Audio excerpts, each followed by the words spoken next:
Global స్టార్గా ఎదిగినటువంటి junior NTR Mercedes మేబ్యాచ్ అన్నటువంటి ఒక సూపర్ లగ్జరీ కార్ అయితే కొన్నాడు. దీని ధర తక్కువేం కాదు, దగ్గర దగ్గర 2.75 కోట్లు, అంటే 2,75,00,000. ఇది తిరుగులేనటువంటి అచీవ్మెంట్ అనే చెప్పాలి.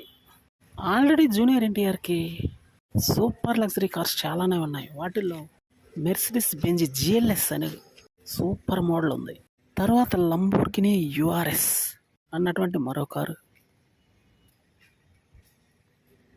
రేంజ్ రోవర్ ఓక్, బిఎండబ్ల్యూ, పోర్షే, ఇలా సగటు యూత్ ఎటువంటి కార్లు అయితే కావాలనుకుంటారో అంతకు మించినటువంటి కార్లు ప్రస్తుతానికి జూనియర్ ఎన్టీఆర్ దగ్గర ఉన్నాయి.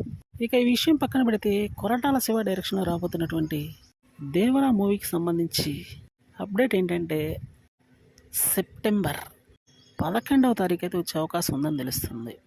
తండేల్ అన్నటువంటి మూవీ కూడా అప్పుడే రాబోతుందన్న విషయం తెలిసిందే. ఈ రెండింటికి పోటీ అయితే భారీగా ఉండబోతుంది. కానీ జూనియర్ ఎన్టీఆర్తో సినిమా అంటే మామూలుగా ఉండదు. మరి ఇప్పుడు రాబోతున్నటువంటి మూవీ కూడా ఇదే. పాన్ ఇండియన్ బాక్స్ ఆఫీస్ని అయితే షేక్ చేయడానికి రాబోతున్నాడు జూనియర్ ఎన్టీఆర్.